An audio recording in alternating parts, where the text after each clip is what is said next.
everyone! Salamat sa pagdalo sa presentation namin. Ngayon, ipapakita namin ang employee journey, kung paano nagsisimula ang mga empleyado sa kumpanya hanggang sa patuloy na paglago at pakikibagay sa trabaho.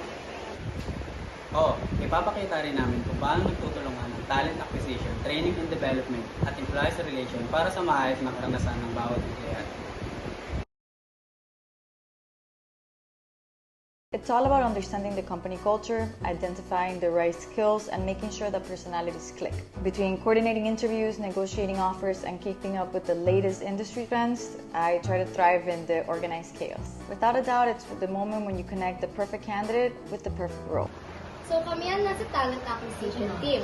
Basically, kami ang unang humaharap sa mga aplikante. Trabaho namin na maghanap ng tao para sa mga posisyon sa kumpanya. Tama, ako yung naghahanap online. Sa daming platforms ngayon, medyo challenging din. Pero gamit ang LinkedIn at GitHub, mabilis kong natutukoy yung may mga potensyal, lalo na sa tech roles. Kapag nakapili na sa Rainier, ako naman ang nag-i-interview. Hindi lang skills ang tinitingnan ko. Importante rin yung attitude at kung bagay sa kultura ng team. Actually, parang detective kami. Hinahanap namin ang best fit para sa skills at personality.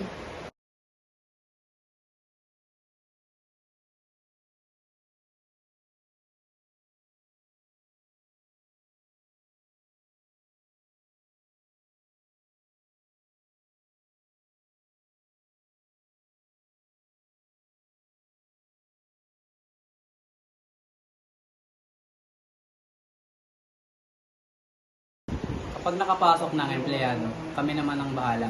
Hindi natatapos sa hiring. Mahalaga ang growth ng bawat isa. Ako naman ang nagtuturo sa workshop. Gusto ko kasi ay interactive at masaya ang bawat session. Natututo ang mga tao kung nakikisali sila. Ako naman, online training ang focus ko.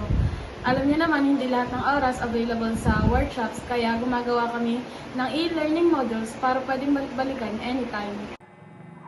Sobrang helpful ng onboarding module. First week ko pa lang, parang na-orient na ako sa company culture. Nakakatawa pa yung mga video clips na kasama.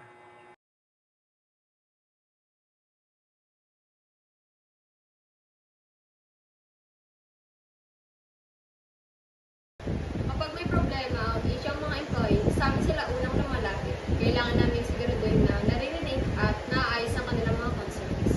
Saka syempre, kailangan patas. May mga patakaran tayo sinusunod. Kaya kailangan alam ng lahat kung ano ang mga iyon. Ako naman, focus sa kalusugan at well-being. Kapag may stress and overwhelm sa mga empleyado, may mga programang nakasuporta sa kanila. Actually, gusto ko rin sabihin na maganda yung wellness program. Pero sana, mas maayos yung pag-update pag may pagbabago sa kumpanya. Minsan kasi, naguguluhan kami. Noted yan, Enriate. Salamat sa feedback. Gagawa namin ng paraan para mabilis ang communication next time. Napansin niyo siguro na hindi hiwa-hiwalay ang bawat functions. Connected dito sa lahat. Sa pagkuha ng tamang tao, Pagpapaunlad ng kanilang kakayahan, at pagpapanatili ng maayos na relasyon, nagagawa natin lumikha ng positibong kapaligiran sa trabaho.